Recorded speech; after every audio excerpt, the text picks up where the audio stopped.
Okay. Hello everyone. Myself Tushar Rana and I am from Triple IT Sri City. And currently I am a second year undergraduate student doing CSE from BTech. So हमने अपने पिछले lecture में अपना class 11 का chapter 5 start कर दिया था, that is the states of matter, और हमने इसके बहुत से क्वेश्चंस भी कर लिए थे। ओके, तो हम इस सीरीज में अपने एनसीईआरटी एग्जाम्पल क्वेश्चन सॉल्व कर रहे थे। ओके, तो मैंने आपको बताया था इसमें बहुत से टाइप ऑफ क्वेश्चंस मिलेंगे आपको, जिसमें से MCQ type 1 and MCQ type 2 हमने पूरा खत्म कर दिया था। And we were at short answer type question. Okay, जो कि हमारा थर्ड टाइप था for this chapter. Okay, so I let's see कौन सा क्वेश्चन था जो हमने लास्ट बार किया था। मोस्टली 20 to 21 क्वेश्चन पे थे हम। Okay, let me check the previous slide.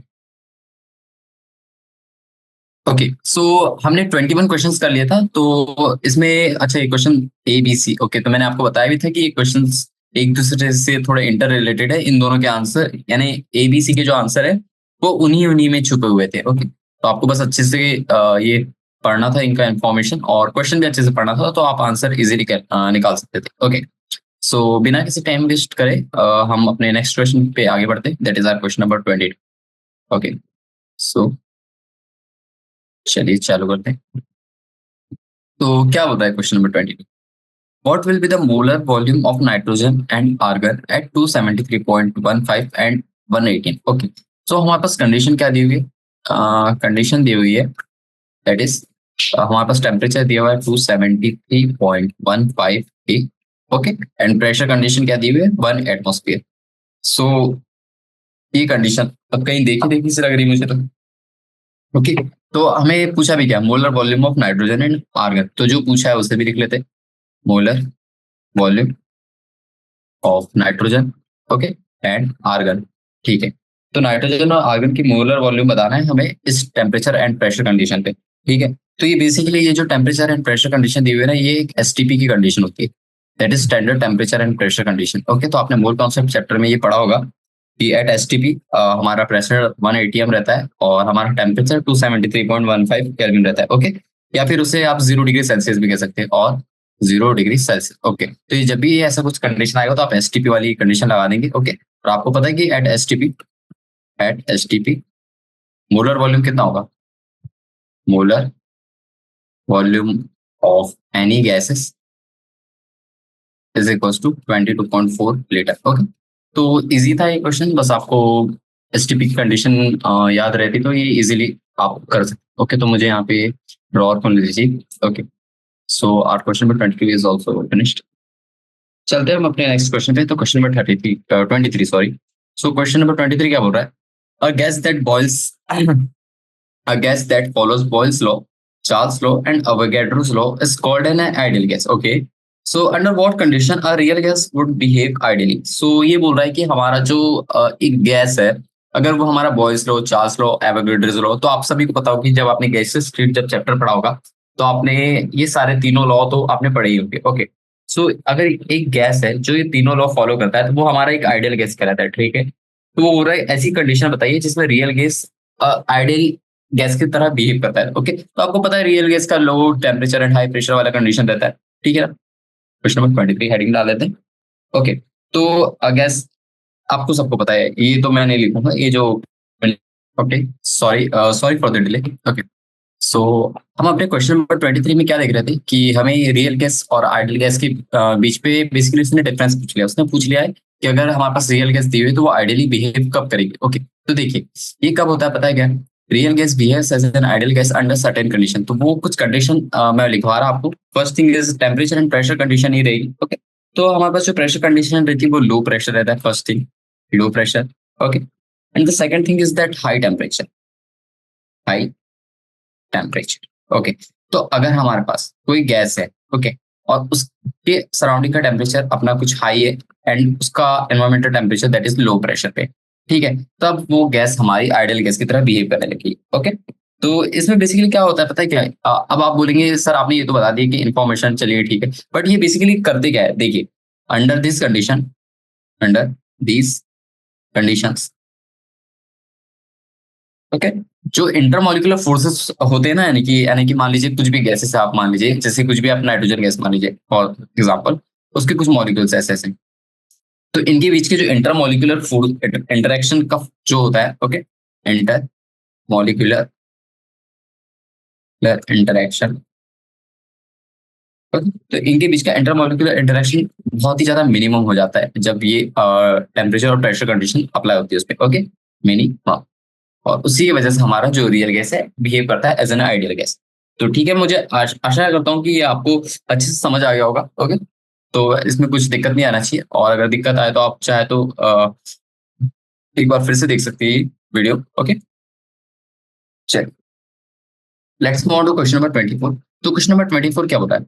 Two gases A and B are filled in separate container of equal capacity under the same condition of temperature and pressure. Okay, तो ठीक है, वो बोल रहा है कि दो डिफरेंट गैसेस है A and B, और वो सेपरेट कंटेनर्स में रखे गए। ओके, तो हम कंटेनर बना लेते हैं, एक कंटेनर ए मान लीजिए, एक कंटेनर बी मान लीजिए, ठीक है। एक भी उसमें गैस ए है, गैस बी है, और इन दोनों की वॉल्यूम और यानी कि कैपेसिटी भी सेम है, ओके, और टेम्परेचर प्रेशर कंडीशन भी सेम है। On increasing the pressure slightly, the gas A liquefies, but the gas B does not liquefy. Okay, uh, does not liquefy even on applying high pressure until it is cooled. Okay, explain this phenomenon. तो उसमें बोल रहा है, तो इसमें जब temperature है, जब हम इसे इंक्रीज कर रहे हैं, ओके, जब हम ए गैस का टेम्परेचर इंक्रीज करने जा रहे हैं, ओके, सॉरी टेम्परेचर कह रहा मैं, दैट इज द प्रेशर। जब हम प्रेशर इंक्रीज कर रहे हैं, तब हमारा गैस ए जो है वो लिक्विफाई होना स्टार्ट कर देता है, स्टार्ट्स टू लिक्विफाई। लेकिन अगर हम गैस बी के बारे में बात करें, तो वो हाई प्रेशर लगाने पे भी, यानी कि अब जब प्रेशर लगाएंगे high, does not not start. तो ये क्यों होता है, ये फिनोमिना बताएं, चलिए देखिए। तो देखिए, जब आप स्लाइटली यानी कि जब आप प्रेशर इंक्रीज करते हैं स्लाइटली इन ए, तो वो लिक्विफाई करना चालू हो जाता है, बट जो बी है वो डज नॉट लिक्विफाई, ओके। तो इसके पीछे का रीजन क्या होता है? क्योंकि वो दोनों जब कूल कर रहे हैं ना, यानी कि आप जब हाई प्रेशर लगा रहे हैं, ओके, तो उसके पहले आपको उसका जो टेम्परेचर कंडीशन है उसको कूल करना होगा, ओके। तो वो same condition of temperature and pressure पे नहीं है। क्या कहना चाह रहा हूं, देखिए, आपने on increasing the pressure, okay, slightly in A, it starts liquefier, okay. ये तो आपको बताया गया था कि वो लिक्विफायर स्टार्ट कर जाएगा, okay. But but B does not liquefy. और ये ऐसा ही नहीं कि सिंपल कंडीशन दी है, इसमें भी हमने प्रेशर इंक्रीज कर रहा है on applying high pressure, okay, जब तक कि वो कूल नहीं हो रहे, until it is cooled at same temperature, okay, and pressure in, और वहां पे कैपेसिटी भी हमारी सेम है। तो देखिए यहाँ सभी चीज सेम है, एंड कैपेसिटी ऑल्सो सेम। तो ये इसके पीछे का रीजन क्या हो रहा है, देखिए मैं बताता हूँ आपको। तो देखिए, ये इसलिए हो रहा है क्योंकि जो गैस ए है ना, उसका क्रिटिकल टेम्परेचर कम है, ओके। क्या कहना चाह रहा मैं, कि अगर आपको किसी गैस को लिक्विफाई करना है तो आपको क्रिटिकल टेम्परेचर देखना होगा किसी भी गैस के, क्योंकि पर्टिकुलर गैस के लिए उसका डिफरेंट क्रिटिकल टेम्परेचर होता है, क्रिटिकल टेम्परेचर। तो आपने ये पढ़ा होगा, what is the critical temperature liquid state जो एक चैप्टर होता है, ओके। तो देखिए, जो क्रिटिकल टेम्परेचर होता है ना ऑफ गैस ए, वो यानी कि बहुत ही स्लाइटली इंक्रीज करने लगता है जैसे जैसे आपका प्रेशर करते हैं। लेकिन जब गैस बी के बारे में बात करें हम, हायर टेम्परेचर पे, ओके, तो वहां पे उसका क्रिटिकल टेम्परेचर उसके जितना बराबर नहीं होता, और इसी के कारण हमारा गैस ए हमारा लिक्विफाई होना स्टार्ट हो जाता है, लेकिन गैस भी हमारा लिक्विफाई होना स्टार्ट नहीं होता, ओके। तो that is the reason for critical temperature is the reason for the this, okay. तो आप इस तरीके से देख सकते हैं। बाकी आप चाहे तो और क्रिटिकल टेम्परेचर के बारे में पढ़ सकते हैं, ओके। चलिए, क्वेश्चन नंबर 25 पे आते हैं। क्वेश्चन नंबर 25 बोल रहा है, value of universal gas constant R is same for all gases, what is its physical significance. Okay, चलिए थ्योरेटिकल क्वेश्चन देख लेते हैं। तो देखिए, पहले तो हम सिंपल गैस लॉ लिखेंगे, okay, that is P V is equal to n R T, ठीक है। तो जो हमारा P V equal to n R T है, हमें अब आर के बारे में बात करनी है, तो हम आर को आइसोलेट कर देते, that is P V divided by n T, ठीक है ना। तो ये हो गया हमारा आर का फॉर्मूला। वैसे आर की वैल्यू तो कांस्टेंट होती है, बट हमें अब इसका फिजिकल सिग्निफिकेंस देखना है, तो उसके लिए हमें ओरिजिनल वैल्यूज चेक करनी होगी, जैसे प्रेशर हो गया, वॉल्यूम हो गया, टेम्परेचर हो गया, मोल्स हो गया, ओके। तो ये सब फिजिकल वैल्यू यानी कि हमें ये पता हम इसे कैलकुलेट कर सकते हैं, पर जो आर की वैल्यू थी हमने वो तो एस्टिमेट की हुई थी ना। चलिए, तो देखिए, जो आर की यूनिट है उसकी उसके डिपेंडेंसी डायरेक्टली पीवी से हो गया, या फिर ऐसे लिख सकते हैं प्रोपोर्शनलिटी साइन। ठीक है, तो अब देख लेते हैं। जैसे कि प्रेशर हमारा मेजर किया जाता है पास्कल में, प्रेशर को हम मेजर करते हैं पास्कल में। ओके, फिर हम बात कर ले वॉल्यूम की, तो वो कितना हो जाता है मीटर क्यूब में, और हम मान लीजिए एन इक्वल्स टू 1 मोल मान लेते हैं। ओके, टेम्परेचर हमारा केल्विन में होता है measure, temperature is measured in kelvin, और हम डिग्री सेल्सियस भी लिख सकते हैं based on condition, but for यानी कहना चाहिए कि जनरल पर्पस हम अपना टेम्परेचर केल्विन में ही रखते हैं।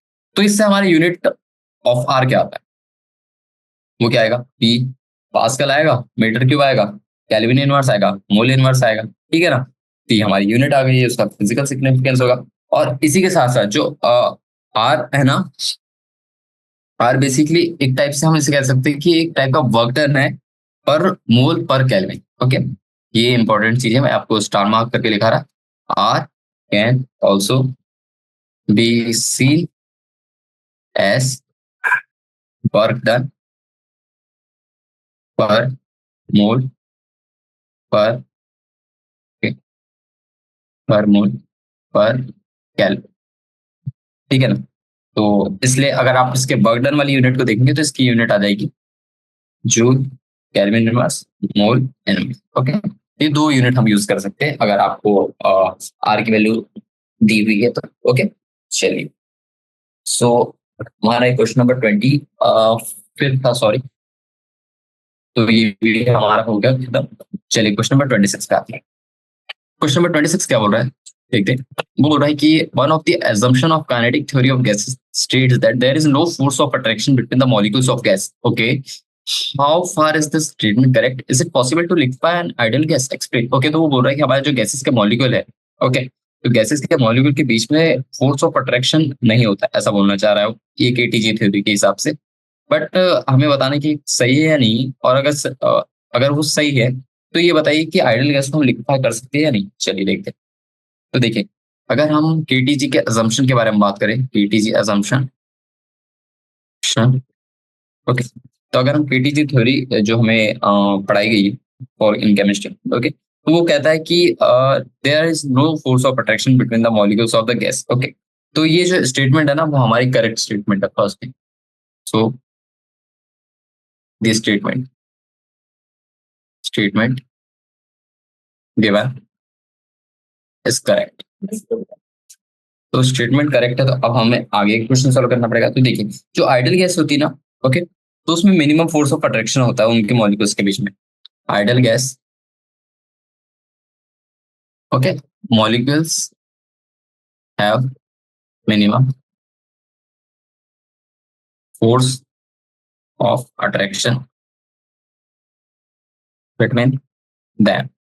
तो उनके मॉलिक्यूल्स के बीच में फोर्स ऑफ अट्रैक्शन बहुत ही ज्यादा कम होता है।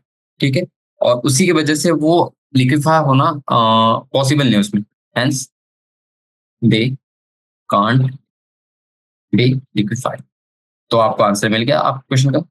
ठीक है ना, लेकिन अगर हमें चाहते हैं कि हमें लिक्विफिकेशन ऑफ गैस अचीव करना है, ओके, तो ये हम तभी कर सकते हैं जब उनके मॉलिक्यूल्स के बीच का फोर्स ऑफ अट्रैक्शन इंक्रीज होने लगे। ओके, जो कि पॉसिबल नहीं है किसी आइडियल गैस में। सो यहाँ लिख देता मैं, in order to achieve this liquefaction, okay, when force of attraction is increased। ठीक है ना, और जो कि हमारा यानी कि which is not possible, first thing, which is not possible for ideal gas. ठीक है ना, अगर रियल गैस के बारे में बात करें तो हम उसमें कुछ भी चेंजेस कर सकते हैं। ओके, चलिए, पूरा थ्योरेटिकल क्वेश्चन था, आपको बस चैप्टर के नॉलेज थोड़ा अच्छे से रहना था, तो इजीली आप कैलकुलेट कर सकते हैं ये आंसर के बारे में। चलिए क्वेश्चन नंबर 27 के बारे में। तो क्वेश्चन नंबर 27 क्या बोल रहा है, the magnitude of surface tension of liquid depends on the attractive forces between the mole between the क्या बोल रहा है, molecules. Arrange the following in the increasing order of surface tension, water, alcohol and hexane. Okay, तो इनके बीच के बारे में हमें सरफेस टेंशन की बारे में बात करनी है। ओके, तो बोल रहा है कि सरफेस टेंशन डिपेंड करता है अट्रैक्टिव फोर्सेस ऑफ मॉलिक्यूल्स के बीच में, और हमें इन्हें अरेंज कर रहा है with respect to surface tension. Okay, तो हमारे पास क्या क्या दिया हुआ? वाटर दिया है सबसे पहले, तो दैट इज H2, C2H5 दिया हुआ, that is alcohol, alcohol, C2H5OH, और हमारे पास दिया हुआ है हेक्सेन। ओके, जिसका फॉर्मूला कुछ थोड़ा सा लंबा सा है, CH3CH2O। ओके, सो मैं नीचे लिख देता हूँ, दैट इज 4 आ जाएगा उसके नीचे में, और फिर से CH3। ठीक है, तो आप समझ गए होंगे क्या। तो देखिए बात ऐसी है कि जो वाटर और अल्कोहल होते हैं ना, वो पहली बात तो ये पोलर मॉलिक्यूल्स होते हैं। ओके, कैसे होते हैं देखिए, water and alcohol, they both are polar molecules. Okay, so because क्योंकि they have electronegative oxygen atom होता है यहाँ पे। ओके, हाइड्रोजन के रिस्पेक्ट में अगर आप देखेंगे तो सबसे ज्यादा मोस्ट इलेक्ट्रोनेगेटिव ऑक्सीजन ही है, जिसकी वजह से यहाँ पे पोलर नेचर आ जाता है। ओके, और साथ ही साथ इनमें हाइड्रोजन बॉन्डिंग भी होती है, along with it they have hydrogen bonding. तो आपने हाइड्रोजन बॉन्डिंग पढ़ा होगा, क्या चीज है? ओके, बहुत ज्यादा इंपॉर्टेंट है, बहुत पावरफुल चीज। ओके, तो हाइड्रोजन बॉन्डिंग होती है, और इसमें डायपोल डायपोल इंटरेक्शन फोर्स तो रहता ही है, ठीक है। लेकिन अगर हम वही बात करें हेक्सेन के बारे में, हेक्सेन, ओके, तो ये हमारा नॉन पोलर मॉलिक्यूल है फर्स्ट थिंग, क्योंकि आपने पढ़ा होगा जितने भी हाइड्रोकार्बन्स है, ठीक है, तो नॉन पोलर होते हैं, यानी कि मोस्ट ऑफ द, उसमें कुछ कंडीशन आती है जब आपने आईयूपीएसी पढ़ा होगा। ओके, तो ये नॉन पोलर मॉलिक्यूल्स है। सो और इनमें अगर फोर्सेस के बारे में बात कर ले, इसमें लंदन फोर्सेस आता है। ओके, लंदन डिस्पर्शन फोर्स, जैसे हम इस तरीके से भी जानते हैं। और ये फोर्सेस पता है कि हाइड्रोजन बॉन्डिंग के फोर्स के रिस्पेक्ट में बहुत ही वीक फोर्स है। This force is weak force between the molecule. So इसी की वजह से वाटर की स्ट्रॉन्ग हाइड्रोजन बॉन्डिंग की वजह से ये हेक्सेन से तो ज्यादा ही होता है। लेकिन द थिंग इज दैट अगर हम बात करें that is H2 and C2H5OH के बारे में बात कर ले, तो इन दोनों के बीच की जो फोर्सेस है वो तो ज्यादा ही होगी एज कम्पेयर टू हेक्सेन। लेकिन अगर हम इन दोनों के बारे में बात करें, ओके, तो देखिए जो वाटर होता है ना, water has stronger hydrogen bonding than alcohol. Okay, ऐसा नहीं है कि यहाँ पे हाइड्रोजन बॉन्डिंग और वो हाइड्रोजन ही है इसलिए ऐसा कुछ है ना। द थिंग इज दैट जब आप H2 का स्ट्रक्चर देखेंगे ना, ओके, तो उसमें आप देखेंगे उसके जो alignment of oxygen and hydrogen atom है वो इतने कॉम्पैक्टली पैक्ड होते हैं कि उसमें हाइड्रोजन बॉन्डिंग बहुत ज्यादा स्ट्रॉन्ग होता है as compare to this alcohol. Okay, तो इसलिए हमारा जो सबसे कम हो जाएगा दैट इज हेक्सेन, फिर अल्कोहल, और उसके बाद में वाटर। और हमको दिया ही हुआ है स्टार्टिंग में कि जो ऑर्डर है अट्रैक्टिव फोर्सेस का, वो डिपेंड करता है, यानी कि सॉरी, जो हमारा सरफेस टेंशन का मैग्नीट्यूड है वो डिपेंड करता है on the attractive forces. Okay, तो पहली बात तो ये हो गया ऑर्डर ऑफ अट्रैक्टिव फोर्सेस। ठीक है, तो based on this attractive forces तो हम ऐसे कर सकते हैं, क्या कहते हैं कि हमारा that is magnitude of surface tension में, चलिए आप कंडीशन लिखा देता is directly proportional to attractive forces. तो यही ऑर्डर होगा हमारा। तो चलिए आपको आंसर भी मिल गया, ठीक है ना। चलिए let's move to question number 28। तो क्वेश्चन नंबर 27 भी इजी था, बस आपको अट्रैक्शन फोर्सेस यानी कि थोड़ा इनके मॉलिक्यूलर स्ट्रक्चर और इनके बारे में थोड़ी प्रॉपर्टीज पता रहनी चाहिए, ठीक है ना। चलिए, तो क्वेश्चन नंबर 28 क्या बोल रहा है? Pressure exerted by saturated water vapor is called aqueous pressure, and what correction term will you apply to the total pressure to obtain a pressure of dry gas? चलिए देखिए, तो देखिए जो गैस कलेक्टेड होती है, यानी the gas collected over water, okay, बहुत ही moist होती है और उसमें सेचुरेटेड वाटर वेपर भी रहते हैं, जिसकी वजह से हमारा प्रेशर एक्सर्ट होना चालू कर जाता है, उसी को हम एक्वस टेंशन कहते हैं। तो एक्वस टेंशन क्या कहना चाहिए? एक्वस टेंशन की मैं आपको डेफिनेशन लिखा देता है। एक्वस टेंशन, ओके, सो एक्वस टेंशन बेसिकली क्या होता है? The gas collected over water is moist and has Saturated water vapor, the thing is that water vapor, okay, तो इनके वजह से दिस ये मॉइस्ट हो गया, ये सैचुरेटेड वाटर वेपर हो गया, उसकी वजह से ये एग्जर्ट करते एक pressure, exerts and pressure, okay, उसी को हम कहते हैं नोन एज एक्वस टेंशन। चलिए, तो अब बात करते हैं हम टोटल प्रेशर निकालना है। चलिए, now we will calculate now total pressure of gas. वो क्या होगा, आपको पहले लिखना पड़ेगा मॉइस्ट गैस का प्रेशर और उसे इक्वल करना पड़ेगा। मॉइस्ट में क्या होगा, first thing the dry gas part जो हमें पूछा गया है, और एक्वस टेंशन, ये सब आपने पढ़ा होगा मोस्टली। तो इससे हमें प्रेशर ऑफ ड्राई गैस आ जाएगा, that is P moist minus aqueous tension, ठीक है ना। तो बस यही है आपका आंसर। तो जो आप करेक्शन टर्म अप्लाई करेंगे to the total pressure to obtain the pressure of a dry gas, that is the, आपको लिखना पड़ेगा यहाँ पे correction term is equal to T total minus aqueous tension, ठीक है ना। बस यही था आपका आंसर। तो आपको बस प्रेशर यानी कि टोटल प्रेशर में मॉइस्ट और ड्राई गैस का क्या पार्ट, क्या रोल लगता है, यही बता करना।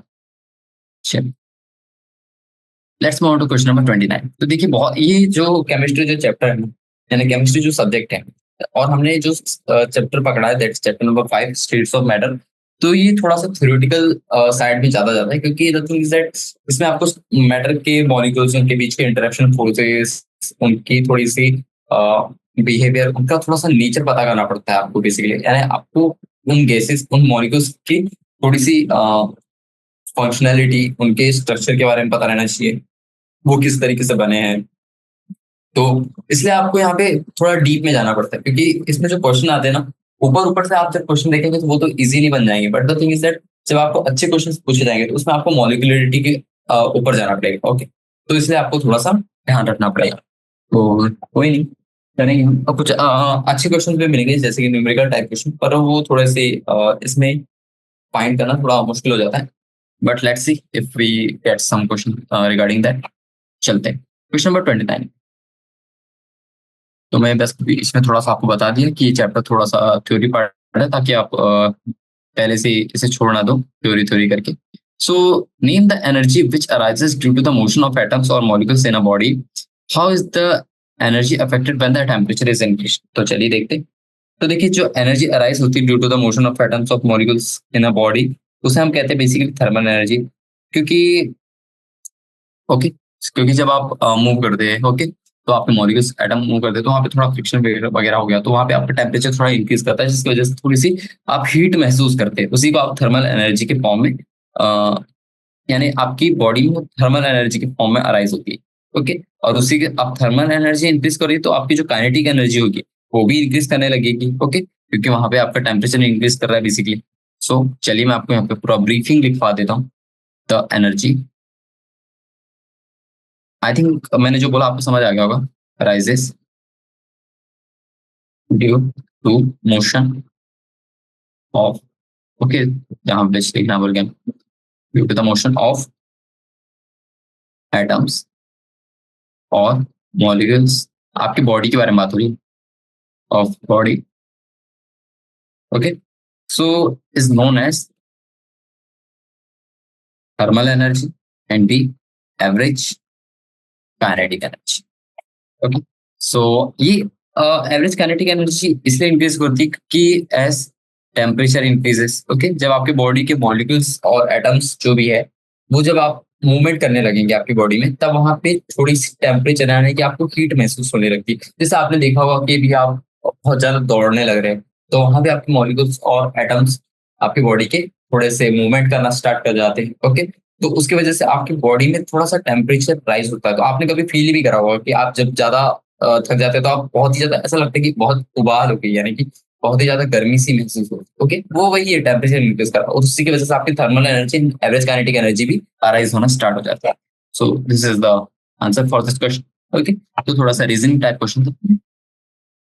ओके, चलिए और बहुत से क्वेश्चन हम देखते हैं, एक एक करके सारे क्वेश्चन सॉल्व करेंगे। Question number 30, name two intermolecular forces that exist between hydrogen fluoride molecules in liquid state. Okay, चलिए देखते हैं। अगर हम हाइड्रोजन फ्लोराइड के मॉलिक्यूल के बारे में बात करें, ओके, तो दो इंटरमोलिकुलर फोर्सेस एग्जिस्ट करती है। Two inter molecular forces exist, okay, in liquid state. तो वो कौन कौन सी होती है? पहली तो होती है हमारी हाइड्रोजन बॉन्डिंग। ये मैं आपको नहीं समझाऊंगा क्योंकि मैंने हाइड्रोजन बॉन्डिंग के ऊपर मैं आपको बहुत से एग्जांपल्स करा दिए, और मैंने पिछले जो क्लास थी उसमें मैंने आपको हाइड्रोजन फ्लोराइड का ही एग्जांपल लेके बताया था कि इसमें हाइड्रोजन बॉन्डिंग किस तरीके से एक्ट करती है। ओके, क्यों? क्योंकि fluorine is highly highly electronegative atom. चलिए यहाँ पे रीजन भी लिखा दिया मैंने, यहीं पे आपका आधे से ज्यादा हाइड्रोजन बॉन्डिंग का सवाल खत्म हो जाता है। फिर सेकंड क्या होता है हमारा? Dipole dipole interaction process. Dipole dipole interaction forces. अब ये कैसे आया? क्योंकि और हाइड्रोजन फ्लोराइड जो होता है हमारा, वो एक टाइप का पोलर मॉलिक्यूल होता है, जिसकी वजह से वहां पे हमें डायपोल देखने मिल जाता है। Hydrogen fluoride is an polar. अब ये मत पूछना कि पोलर मॉलिक्यूल कैसा है, क्योंकि देखिए वहां पे इलेक्ट्रोनेगेटिविटी का डिफरेंस इतना ज्यादा है कि वहां पे पोलैरिटी का सवाल तो पक्का खड़ा हो जाता है। ठीक है, चल क्वेश्चन नंबर 30 होता है। ये इजी क्वेश्चन था, इस पर टाइम नहीं लगा, जल्दी लिखना पड़ा। One of the assumptions of KTG theory of gases is there is no force of attraction between the molecules of gas. ठीक है, अब फिर बोल रहा है state the explanation evidence. Okay, तो ये क्वेश्चन हमने कर लिया है। Okay, there is no force of attraction between the molecules of gases. तो ये हमने क्वेश्चन कर लिया था। चलिए इसे मैं स्किप करूंगा क्योंकि सेम रिपीटेड क्वेश्चन हमने ऐसा क्वेश्चन कर लिया था, मुझे जहाँ तक याद है। चलिए let's move on to question number 32। Okay, तो मुझे ये क्वेश्चन थोड़ा अच्छा सा लग रहा है। Okay, let's write down the question part. Question number 30, तो ये क्या बोल रहा है? Compressibility factor Z of a gas is given as Z is equal to PV divided by nRT। ठीक है, what is the value of Z for an ideal gas? ठीक है, और सेकंड क्वेश्चन बोल रहा है for real gas what will be the effect on the value of Z above Boyle's temperature. Okay, तो one by one हम इस question को करेंगे। पहले जो लिखा दिया हुआ है वो लिख लेते हैं। कंप्रेसिबिलिटी फैक्टर Z, ओके, उसकी वैल्यू क्यों दी हुई? PV upon nRT। तो ये रियल गैस के रेस्पेक्ट में क्वेश्चन है। फिर बोल रहा है what is the value of Z for an ideal gas. अब हमें आइडियल गैस के लिए Z की वैल्यू बताना है। पहले देखते हैं आइडियल गैस Z वैल्यू। चलिए देख लेते हैं। तो देखिए जब भी हम आइडियल गैस के बारे में बात कर लेना तो उसकी वैल्यू 1 आती है, ये हमेशा याद रखना बाय डिफॉल्ट। इसमें ना ज्यादा सोचिए ना ज्यादा दिमाग लगाइए, आप बस इतना याद रख लीजिए कि Z की वैल्यू 1 है for ideal gas, that is the compressibility factor. Second क्या बोल रहा है? For real gas what will be the effect of the effect on. Okay, real gas के बारे में बात हो रही, पहली बात तो जो दिया रहता है ना वो लिख लीजिए ताकि आपको क्वेश्चन रीड करने में आसानी हो। ओके, इफेक्ट ऑन Z, और कब? Above Boyle's temperature. ठीक है ना?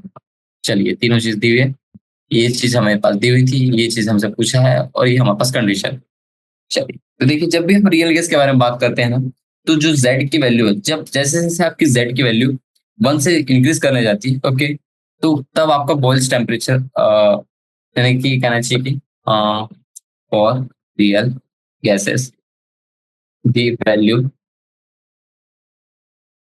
Of Z increases that is greater than 1 above boils temperature।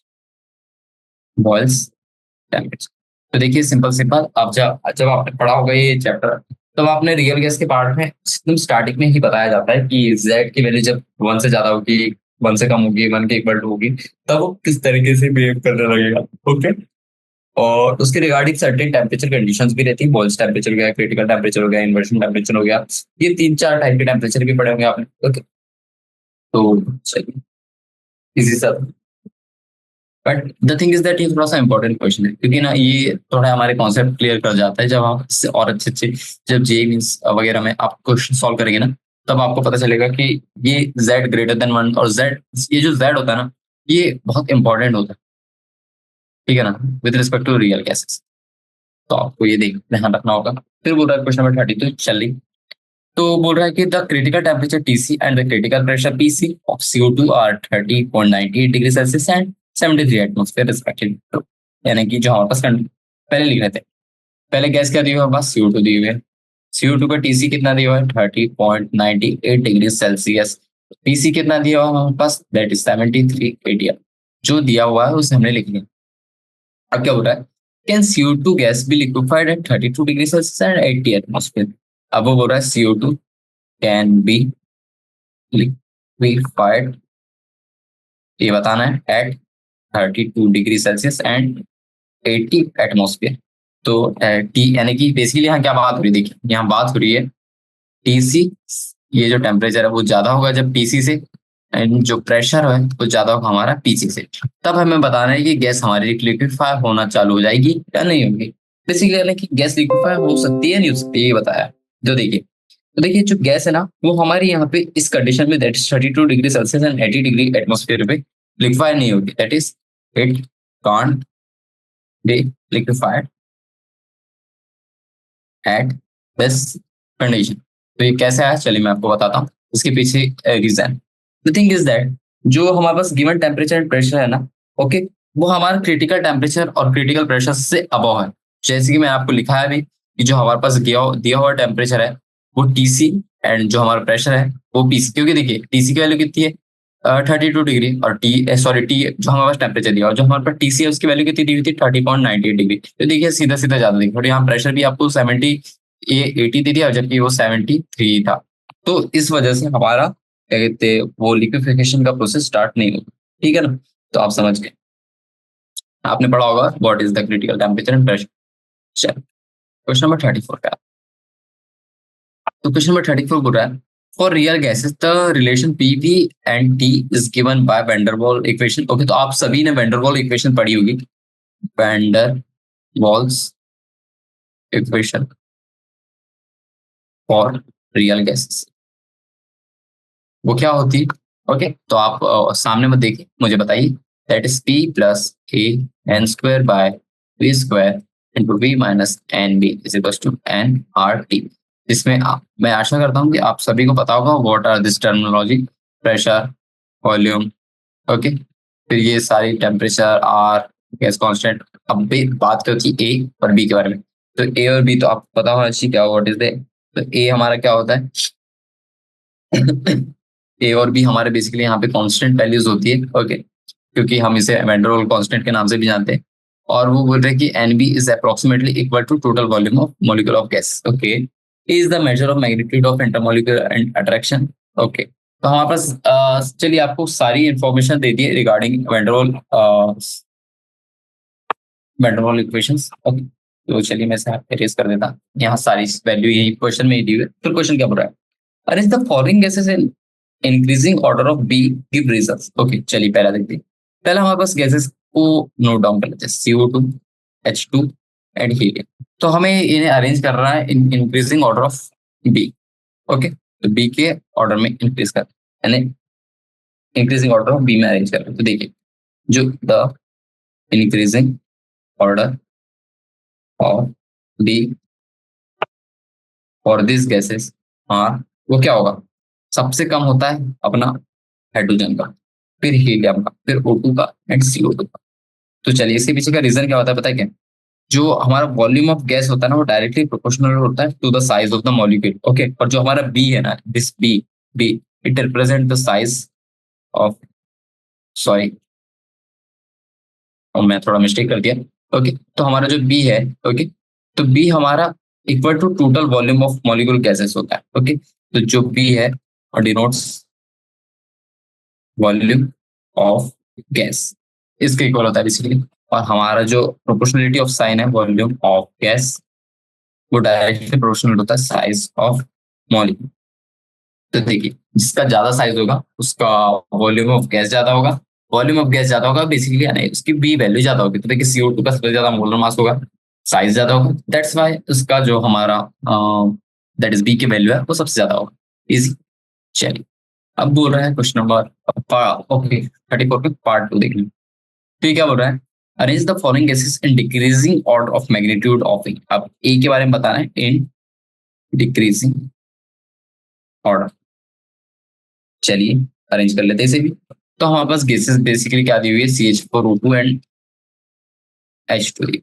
तो चलिए दैट इज, देखिए जो वेक्टर कांस्टेंट ए है ना, वो आपको बताया भी गया है कि it represents the magnitude of intermolecular attraction. A is equals to represents the magnitude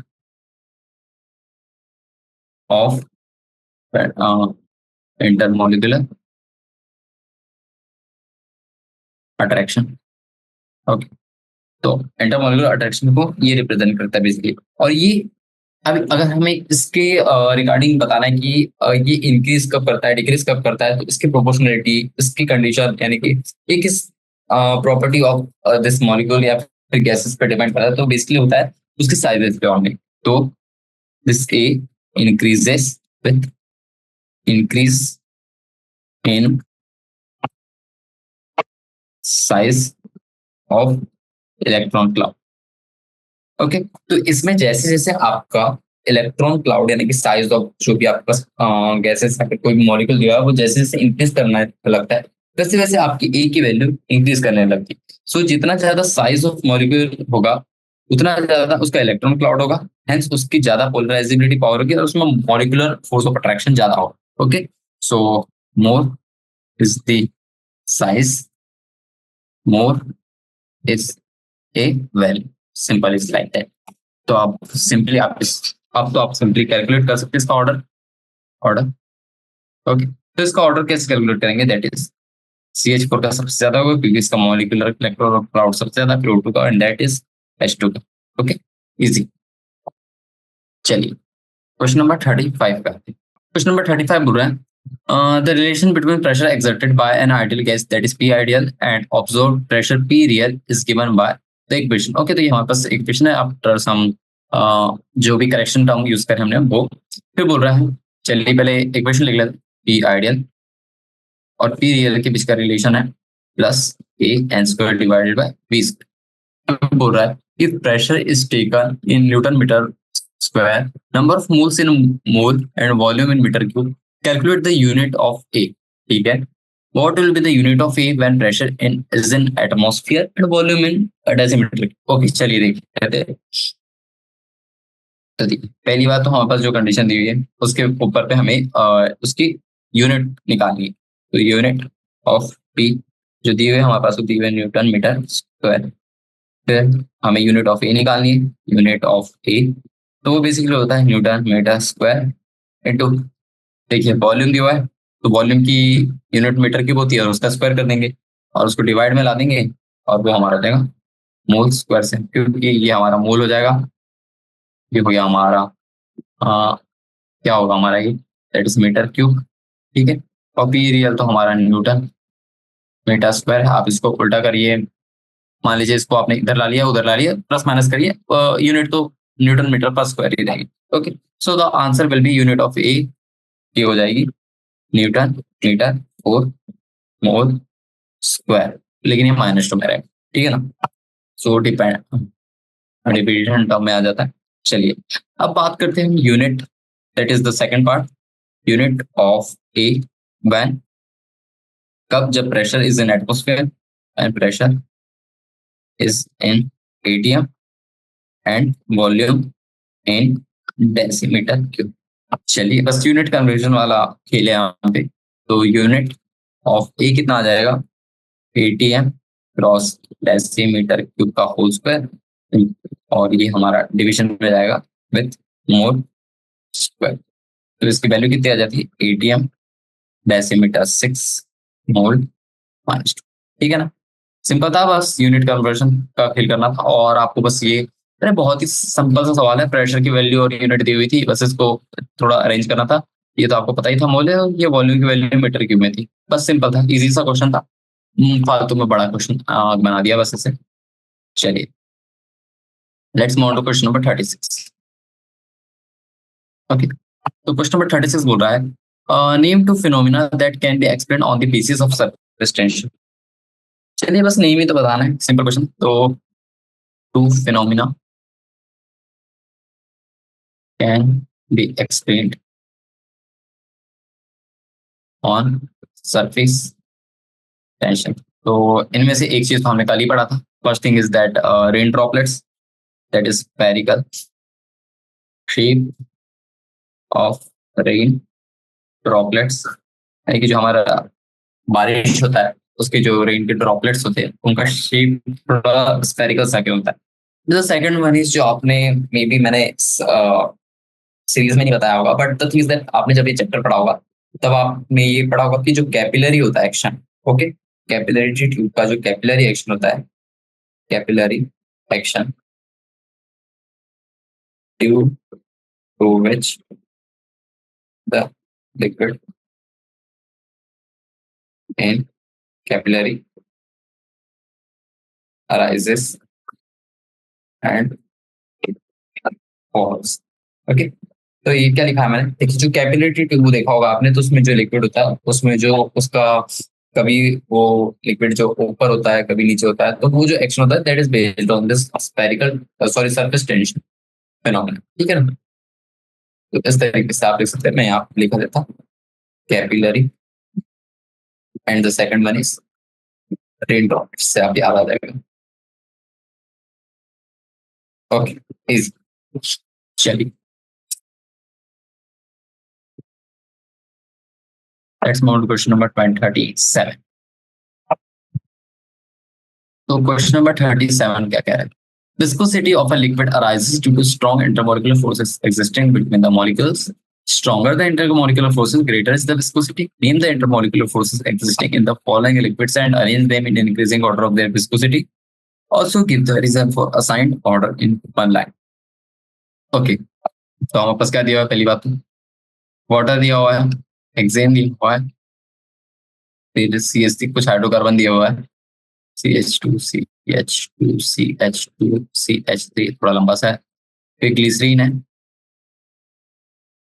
और उसके बाद में कुछ अल्कोहल है, CH2OH CHOH CH2OH. ठीक है, तो चलिए हमारे पास 1 2 3 4 5 मॉलिक्यूल्स दिए हुए हैं, हमें इनके okay increasing order of viscosity में अरेंज करना है इन्हें.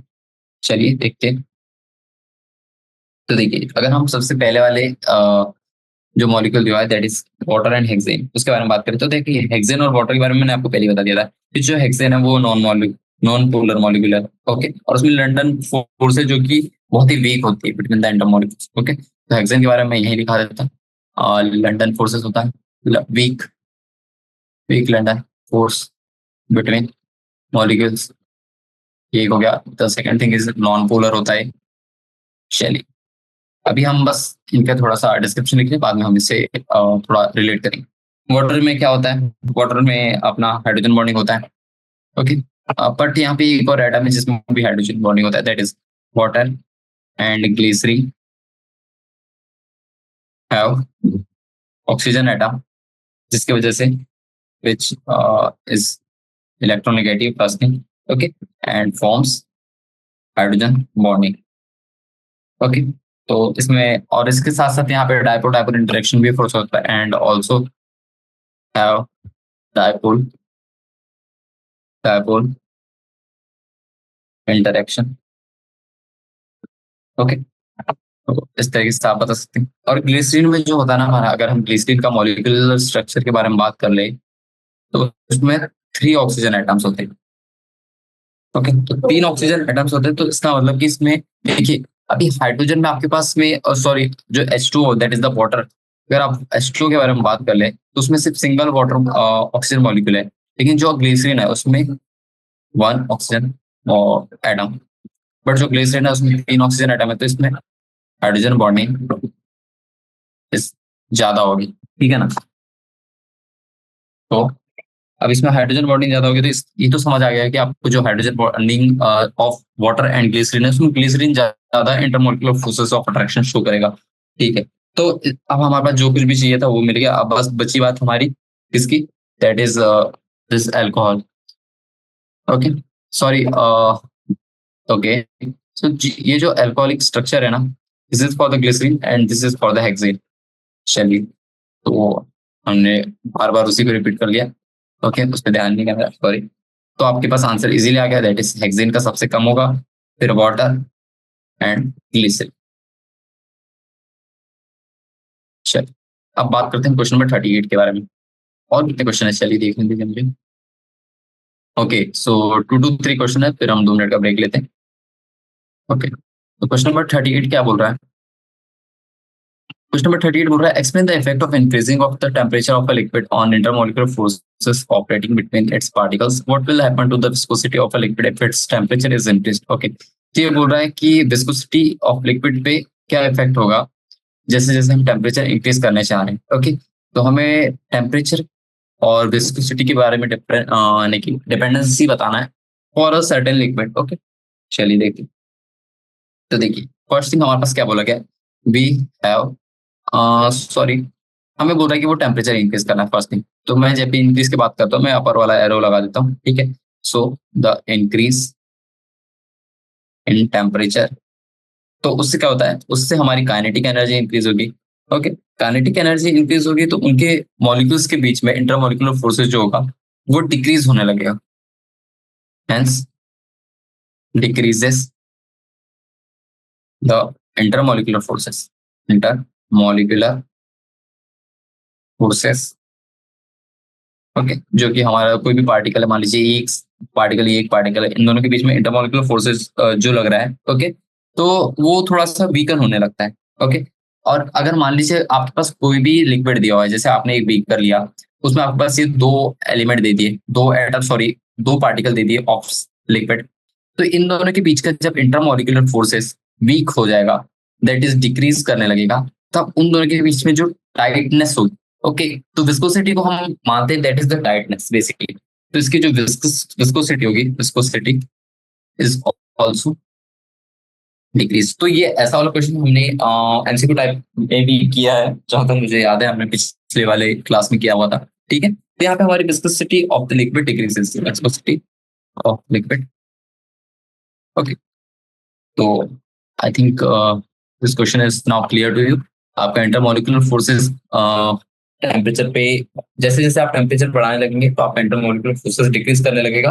क्यों करने लगेगा? क्योंकि जो काइनेटिक एनर्जी होती है ना, वो आपके इंटरमोलिकुलर फोर्सेस को ओवरकम करने लगती है, यानी कि वो उससे ज्यादा इफेक्ट दिखाने लगती है। तो वहां पे आपके मॉलिक्यूल्स के बीच में जो फोर्सेस ऑफ अट्रैक्शन रहता है वो वीकर होने लगता है। ओके, तो उसी की वजह से हमारी जो विस्कोसिटी है वो भी डिक्रीज करने लगती है। चलिए क्वेश्चन नंबर 39 के बारे में बात करते हैं, कुछ ग्राफिकल से क्वेश्चन है, चलिए देख। तो ग्राफ में नहीं बना रहा है यहाँ पे, I think it is more visible in this left panel. तो क्वेश्चन नंबर 39 में क्या बोल रहे हैं, the variation of pressure with the volume. Okay, तो सही बात है, पीवी ग्राफ है, बोल रहा है कैन बी। ओके, फिर बारे में बात की गई है कि first thing is that how will the volume of A gas change if it's pressure is increased at constant temperature. Okay, तो हमारे पास कुछ ग्राफिकल कंडीशन दी हुई है और हमारे पास टेम्परेचर दिया हुआ है। ओके, तो ये पीपी ग्राफ है और हमारे पास डिफरेंट डिफरेंट टेम्परेचर पे डिफरेंट डिफरेंट ग्राफ दिया हुआ है। तो हमें इसके बेसिस पे बताना है कि जो वॉल्यूम ऑफ गैस है वो प्रेशर के हिसाब से किस तरीके से चेंज हो रहा है एट अ कांस्टेंट प्रेशर। क्योंकि देखिए अगर आप इस ग्राफ को देखेंगे, that is the red line, तो उसमें तो पूरे along all the time temperature हमारा कांस्टेंट है, ठीक है। ठीक है ना, और उसमें हमें डिफरेंट डिफरेंट प्रेशर और वॉल्यूम पे डिफरेंट डिफरेंट टेम्परेचर कंडीशन दी हुई है। चलिए देखते हैं। तो देखिए अगर आपको पहला वाला क्वेश्चन चेक करना है ना, तो आपको पहले यही दिख जाएगा कि यहाँ पे हमें बॉयल्स लॉ लगाना है। Okay, first thing is Boyle's law. तो बॉयल्स लॉ क्या कहता है? बॉयल्स लॉ बोलता है कि जो प्रेशर ऑफ गैस होता है वो inversely proportional to the volume of gas. Okay, तो प्रेशर जो हो गया वो डायरेक्टली इनवर्सली प्रोपोर्शनल होता है to the volume of gas, और ये क्या होता है एट कांस्टेंट टेम्परेचर। तो देखिए यही चीज तो दी हुई थी, पीवी ग्राफ के बीच में हमें डिपेंडेंसी पता करनी थी और हमारे पास टेम्परेचर हमारे पास कांस्टेंट दिया हुआ था। चलिए, तो इससे हमें क्या पता चल रहा है कि जैसे जैसे आपका वॉल्यूम डिक्रीज करने लगेगा वैसे वैसे आपका प्रेशर इंक्रीज करने लगेगा, और हमें यही तो पूछा था। So as the volume starts decreasing, तो डिक्रीज के लिए मैं डाउन एरो बनाता हूँ, start decreasing, then the pressure starts increasing, ठीक है ना। So as is like just a formula, P is inversely proportional to V, बस आपको बॉयल्स लॉ रिकॉल करना था। फिर तो ये क्वेश्चन में कुछ था ही नहीं। चलिए सेकंड क्वेश्चन पे इसका सेकंड पार्ट पे देखते हैं। तो बोल रहा है कि at constant pressure how will the volume of a gas change if the temperature is increase from 200 to 400। अब वो बोल रहा है कि हमने प्रेशर को कुछ नहीं करना, हालांकि हमारे पास पीवी ग्राफ दिया है, बट हमने अगर हम मान लेते कि हमारा प्रेशर चेंज नहीं हो रहा है और हमारा वॉल्यूम किस तरीके से रिफ्लेक्ट करेगा अगर हम अपना टेम्परेचर बढ़ा रहे कम कर रहे तो ओके चलिए देखते हैं। तो अब हमारी बात अब वॉल्यूम और टेम्परेचर के बारे में बात करनी है, तो हमें यहाँ पे चार्ल्स लॉ को रिकॉर्ड करना पड़ेगा। Okay, according to Charles law. तो चार्ल्स लॉ क्या बोलता था कि जो वॉल्यूम ऑफ गैस होता है, ओके, ये जो वॉल्यूम ऑफ गैस होता है वो डायरेक्टली प्रोपोर्शनल होता है टेम्परेचर के। और यहाँ पे हम क्या अजम्पशन मान के चल रहे हैं, that is pressure is equal to constant, ठीक है ना। तो जैसे जैसे आप वॉल्यूम इंक्रीज करेंगे, so as soon as volume start increasing, so temperature also start increasing. या फिर आप टेम्परेचर, ओके, तो हमें टेम्परेचर और वॉल्यूम के बारे में बात करनी, सॉरी थोड़ा मैंने उल्टा लिख दिया। सो as temperature starts increasing the volume starts increasing too, ठीक है ना। सो इजी, बस आपको चार्ल्स लॉ, बॉयल्स लॉ, बस आपका एवोगेड्रोस लॉ बच गया। ओके, तो उसकी जरूरत भी नहीं है यहाँ पे।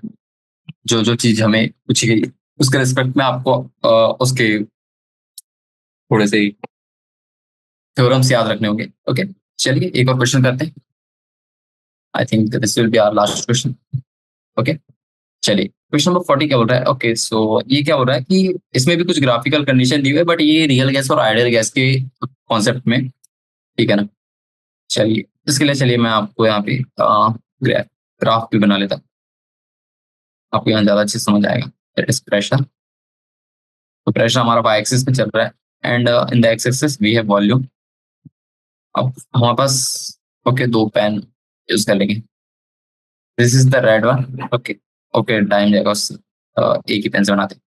चलिए, ये ऊपर वाला है, ये नीचे, ठीक। ये वाला जो है हमारा, this is the real gas and this one is ideal gas. Okay, so क्या बोल रहा है, पहला पार्ट बोल रहा है interpret the behaviour of real gas with respect to ideal gas at low pressure, ठीक है। तो लो प्रेशर पे हमें बताना है कि रियल गैस का behaviour with respect to ideal gas. चलिए देखते हैं। तो देखिए, जब हम लो प्रेशर के बारे में बात कर रहे होते हैं ना, एट लो प्रेशर, तो जो रियल गैस का कर्व है वो कॉन्साइड कर रहा है विद द आइडियल गैस। देखिए, अगर आप इस प्रेशर के बारे में बात करें, देखिए जब हाई प्रेशर चल रहा है तो इन दोनों के ग्राफ के बीच में आप इजीली कैलकुलेट कर पा रहे हैं कि उन दोनों की ग्राफिकल रिप्रेजेंटेशन में डिफरेंस है। But the thing is that जैसे ही आप इस बॉटम नेक पे टच करते हैं, तो उसके बाद देखिए यहाँ पे बहुत ही स्लाइटली चेंजेस दिख रहे हैं आपके कर्व में। Okay, so eight low pressure the curve of real gas coincides, यानी कि लगभग एक दूसरे के ऊपर ही आ गया, coincides with ideal gas. Okay, तो बस हमें बताना है कि क्या हो रहा है यहाँ पे। सो इससे हमें क्या पता चल रहा है कि this shows the deviation of behaviour of real gas with respect to ideal gas. Okay, और वो यहाँ पे क्या हो रहा है, इज ऑलमोस्ट नेग्लिजिबल। तो आप देख भी सकते हैं जैसे जैसे आप ऊपर जा रहे हैं तब तो डेविएट कर रहा है, बट जैसे जैसे आप प्रेशर कंडीशन डिक्रीज करें तो ऑलमोस्ट वहां पे नेग्लिजिबल डिफरेंस दिख रहा है आपके कर्व में, ठीक है। चलिए let's move to option part b. तो उसमें क्या करना है, अब हमें सेम चीज बतानी है एट हाई प्रेशर। तो हमने लो प्रेशर की बता दी है कि it is almost negligible, but at high pressure condition, okay, जब आपका प्रेशर कंडीशन हाई होगा तब आपका रियल गैस का जो कर्व है वो बहुत ही ज्यादा दूर है with ideal gas. Okay, so the curve of real gas is far apart from ideal gas. Okay, तो इससे हमें पता चल रहा है कि जो हमारा डेविएशन है, hence deviation at high pressure is large, ठीक है ना। तो हमने डेविएशन के बारे में बात कर रहे थे, वहां पे बहुत ही नेग्लिजिबल था और यहाँ पे बहुत हाई। अब बात करते हैं हम लास्ट पार्ट की, that is the third part. Mark the pressure and the volume by drawing a line at the point where the real gas behaves as an ideal gas.